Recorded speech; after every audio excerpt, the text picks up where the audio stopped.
Bom dia, meus amados irmãos, que a graça e a paz do nosso bondoso Deus e Pai possa habitar em nossos corações, de maneira que não só sintamos a sua presença espiritual, mas sintamos também no nosso íntimo o seu agir, o agir que traz o conhecimento da verdade, esse conhecimento poderoso que vai transformando o nosso ser através de Cristo, nosso exemplo, o nosso modelo de justiça.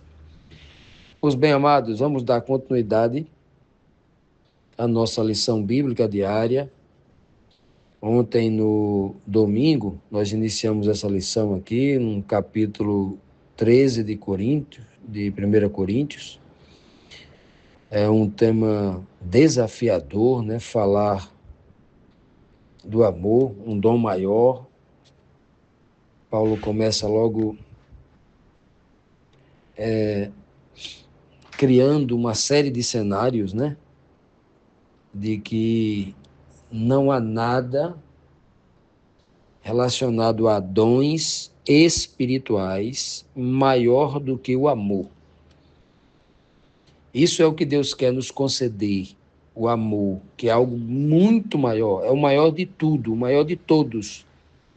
O que Deus quer, no fim das contas, nos conceder o amor. O suprassumo de tudo que Deus quer nos conceder é o amor dele, ou seja, algo que está dentro dele, que é a sua essência, que é o seu caráter. É algo muito maior do que coisas exteriores, como ouro, como prata, como qualquer outra coisa, né?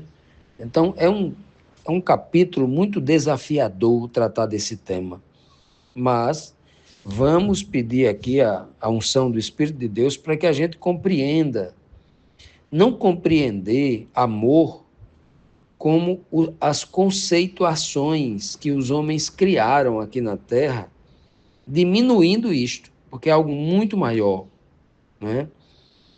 O amor do homem é desequilibrado, ele cria conceitos de amor com seu próprio interesse, querendo ganhar alguma coisa com isso, né? O amor do homem é o amor como Eros, o passageiro da carne.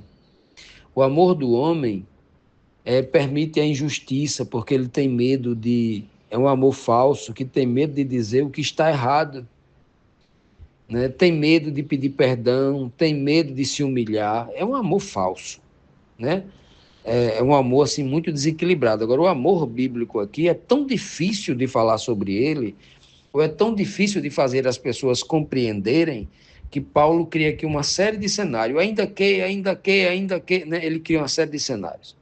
Pois bem, ontem nós vimos Paulo dizer, né, ainda que ele falasse, se comunicasse de forma perfeita com anjos e homens, olha, e ainda recebesse o conhecimento, né, de toda a ciência, se falasse como homem, se falasse com todos os anjos e homens, né, se comunicasse de uma forma perfeita, se comunicasse com os anjos melhor do que os anjos, se comunicasse com os homens melhor do que todos os homens. E se não tivesse amor, ele seria como um pedaço de metal batendo no outro, só, né, como um som que ninguém entende falando ao ar, né? O melhor comunicador do mundo, sem amor, é a mesma coisa de um pedaço de metal, um pedaço de ferro batendo no outro. Aí ele disse também que, ainda que nós recebêssemos, né, o dom de, ainda que ele recebesse o dom de profetizar, o dom de conhecer todos os mistérios e de toda a ciência, não só a ciência dos homens, mas a ciência de Deus, e tivesse uma fé ao ponto de mandar uma montanha sair de um canto para outro, transportar a montanha, se não tiver amor também, nada adiantaria. Então, Paulo fala aqui de coisas impossíveis, justamente para mostrar que o amor ainda é muito maior do que isso. Ele vai dizer aqui na terceira pergunta, primeira pergunta de hoje, qual o significado de ainda que eu me humilhe, de todas as formas, nada será aproveitado sem o amor. Versículo 3 ele diz, né? E ainda que eu distribua todos os meus bens entre os pobres, e ainda que entregue o meu corpo para ser queimado, algumas versões falam para ser queimado vivo, né?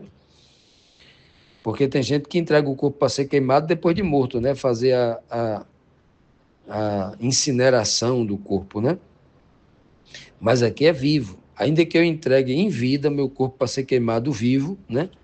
Se eu não tiver amor, nada disso me aproveitará. Veja que Paulo está falando aqui de um cúmulo, né? Dois cúmulos, né?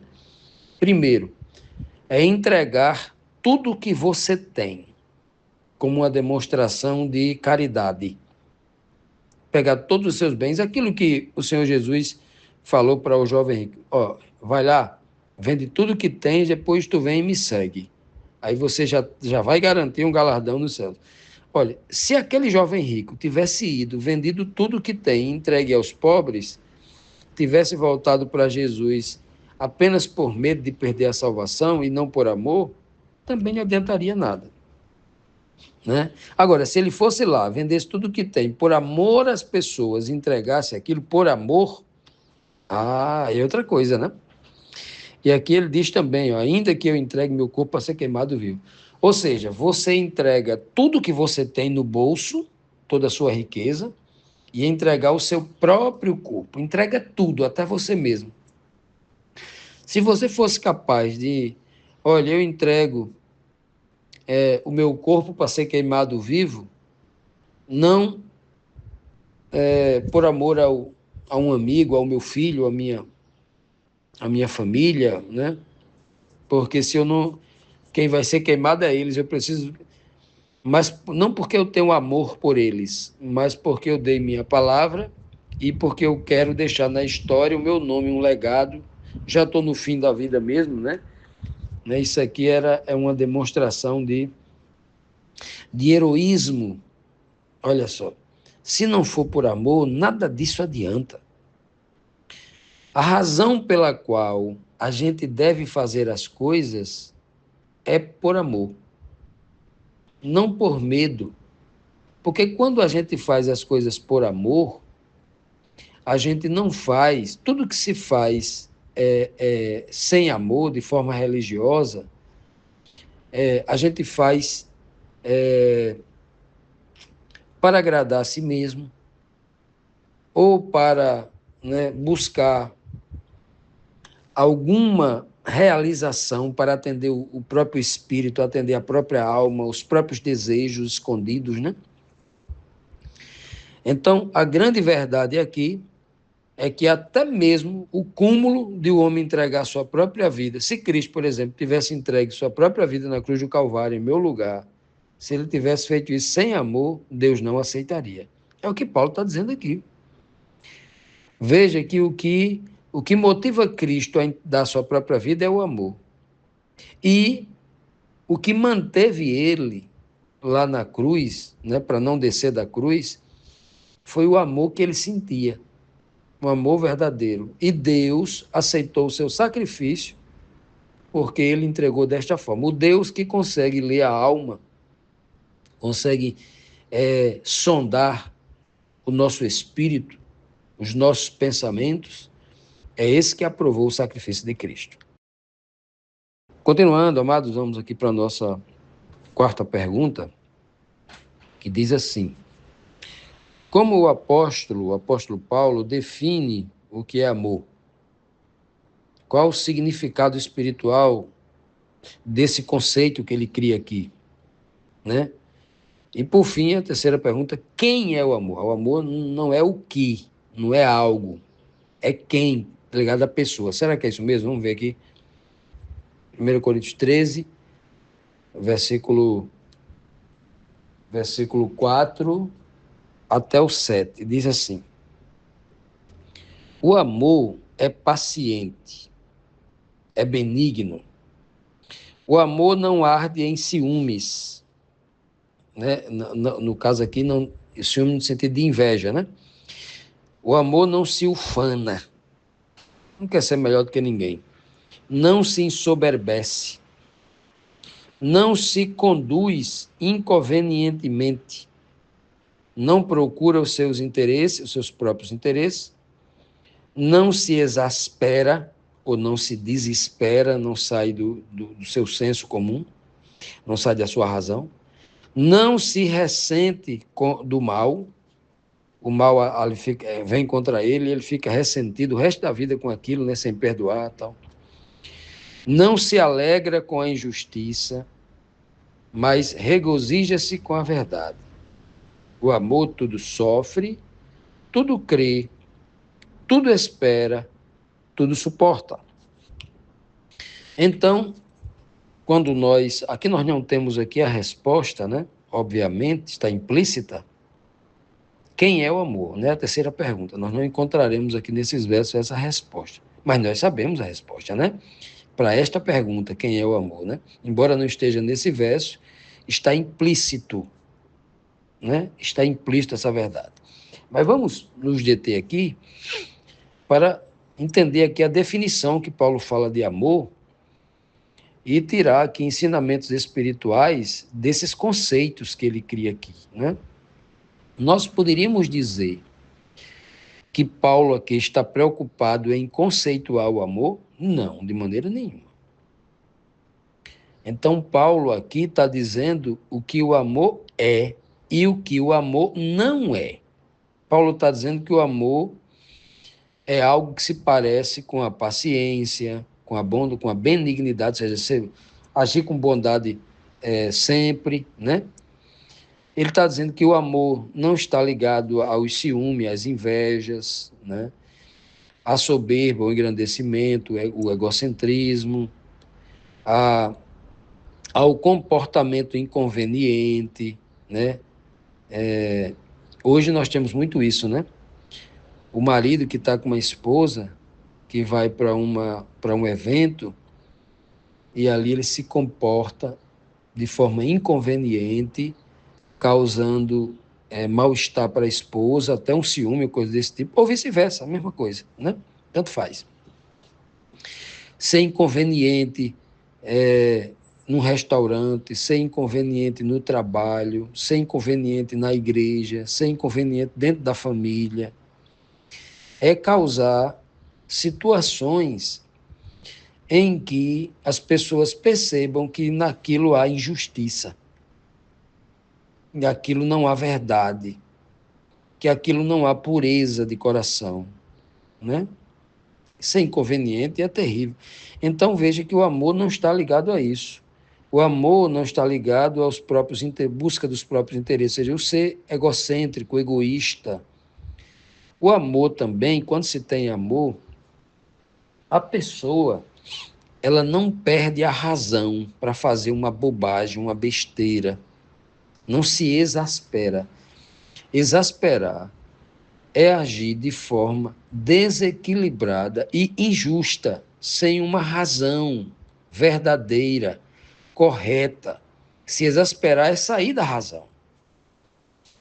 Algumas pessoas até acham que Jesus Cristo se exasperou em determinado momento da sua vida, principalmente quando leem ali Mateus capítulo 23, quando Cristo grita, quando Cristo fala firme, duro, muito forte, né? Levanta a voz ali, com toda a autoridade que ele recebeu de Deus para expor a verdade, e ali ele chama os líderes religiosos, para muitos até uma forma desrespeitosa da parte de Cristo, mas não era desrespeitosa, ali era justiça, a justiça gritando, né?